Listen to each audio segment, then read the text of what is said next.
Bonjour tout le monde, mon nom est Martin Cloutier. Je suis vraiment un fan de l'électrification des transports. Je suis un fan de technologie, mais la technologie dans l'électrification des transports, ça, je suis pas en mesure de vous l'expliquer. J'ai de la misère avec mon cellulaire. Alors, on va laisser quelqu'un qui connaît ça vous dire en quoi on fait des grandes avancées là-dedans. Bonjour, ici Daniel Breton de Mobilité électrique Canada en compagnie de Sylvain Juteau de roulerélectrique.com. Exactement. Et puis, la raison pour laquelle on est ici aujourd'hui, c'est pour parler d'électrification des transports. Vous vous en doutez un peu. Et c'est pas un hasard qui fait qu'on est ici avec de superbes voitures, donc une Porsche Taycan Turbo, une Tesla Model Y. Bref, tout ça pour dire que on voulait parler du fait que l'électrification des transports évolue à vitesse grand V. C'est-à-dire que si on recule, il y a moins de 10 ans, 2011-2012. À cette époque-là, voitures électriques sur le marché, il y avait Mitsubishi Miele, Nissan Leaf. C'est à peu près ça. 100% électrique, où il y avait la Volt aussi. Oui. La Chevrolet Volt. Puis surtout, il y avait 0 borne rapide sur le territoire québécois. Exactement. Donc, on parle de ça comme si ça fait 25 ans, mais ça fait moins de 10 ans. Et à cette époque-là, une IMIEV, ça avait une autonomie d'environ 90-100 km. Une Nissan Leaf où 120-130 km. L'été, quand il faisait beau, avec le vent dans le dos. J'exagère, mais pas tant que ça. Là, aujourd'hui, on est rendu avec des voitures à 300, 400, 500, 600 et même plus kilomètres. Et on en a ici des exemples, des voitures qui ont 3, 4, 500 km d'autonomie. Et puis, une des choses aussi qui a beaucoup évolué, c'est les bornes rapides. C'est-à-dire l'infrastructure. Sylvain a totalement raison quand il disait qu'avant, il n'y avait pas de bornes. Aujourd'hui, il y en a de plus en plus. Il y en a des centaines de bornes de recharge rapides. Et on commence à avoir des bornes ultra rapides au Québec et un peu partout en Amérique du Nord. Ce qui fait que se déplacer maintenant, même voyager maintenant en voiture électrique, c'est beaucoup plus facile qu'il y a même juste 2-3 ans. C'est-à-dire Tout à fait d'accord. Même, on a souvent parlé des superchargers de Tesla qui sont exclusifs aux véhicules Tesla, mais là, ils commencent à avoir des bornes avec connecteur universel, CCS combo surtout, qui sont fonctionnels avec tous les types de véhicules. Fait que Petro-Canada, c'est un exemple. Ils en ont un peu partout le long de l'autoroute transcanadienne. Oui. OK. Il y a Electrify Canada. Il y a aussi Electrify Canada. Il y a le circuit électrique au Québec, le circuit électrique. Qui est le leader dans le domaine. Il y a le réseau Flow. Il y a ChargePoint. Oui. Il y a Greenlots, même dans l'Ouest canadien, qui commence à s'installer. Ce qui fait qu'il y a de plus en plus de joueurs un peu partout au Canada et même en Amérique du Nord qui offrent de la recharge rapide et ultra rapide.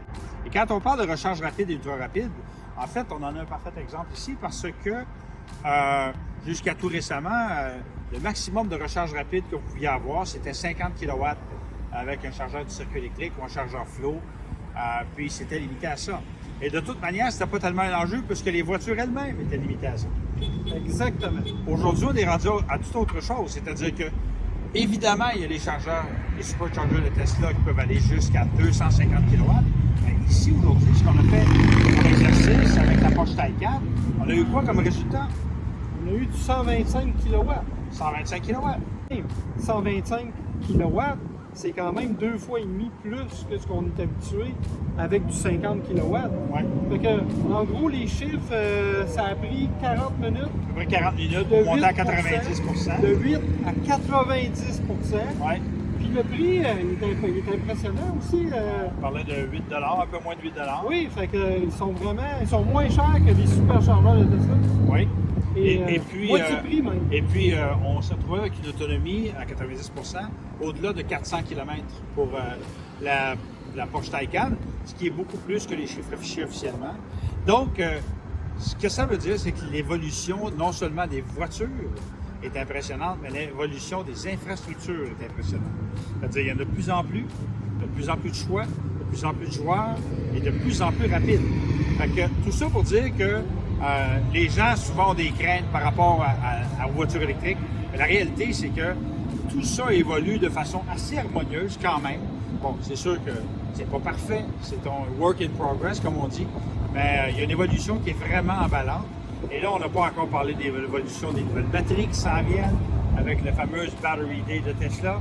Mais une chose est certaine, c'est que d'un point de vue technologique, l'électrification des transports, les véhicules électriques sont vraiment en train de prendre leur envol. Un point aussi intéressant que j'aimerais mentionner, c'est que les gens qui n'ont pas de stationnement privé ou qui n'ont pas de garage privé de condominium, c'est que je vois de plus en plus de gens qui s'ajoutent quand même à un véhicule électrique parce que les bornes régulières, les bornes publiques régulières 240 volts, niveau 2, là, il y en a plusieurs milliers. Ouais. Je me rappelle qu'en 2011, il y en avait 0. Okay? Ça fait rien que 9 ans. Ah ouais, absolument. Fait que j'ai de plus en plus de gens qui témoignent que il y a plusieurs bornes niveau 2 à un coin de rue. Ouais. Fait que là, ça les sécurise. Ou au travail. Ou au travail, ça c'est encore mieux, parce que là, tu y vas. Mais là, on y va plus à tous les jours, parce que là, il y a du télétravail. Ça, c'est autre chose. Il faut faire attention avec le contexte actuel. Mais c'est vraiment un bon signe. Fait que si vous êtes dû pour changer de véhicule, ça vaut la peine. Regardez cette possibilité-là d'aller avec un véhicule 100% électrique. Puis si jamais, ben, il n'y a pas nécessairement de borne tout près de chez vous ou c'est pas encore prêt, mais il y a encore d'autres véhicules comme des hybrides rechargeables, PHEV, là, comme on dit. Il y a quand même déjà plusieurs modèles qui s'en viennent et puis qui sont commercialisés actuellement. Fait que vous n'avez aucune raison de ne pas profiter du pétrole bleu du Québec. Oui. Et des rabais gouvernementaux à l'achat de la voiture et à l'achat de la borne. Fait que sur ce, c'était notre petit contenu éditorial pour continuer la discussion sur l'électrification des transports. C'était Sylvain Guiteau de rouleélectrique.com et Daniel Breton de Mobilité électrique Canada. Merci.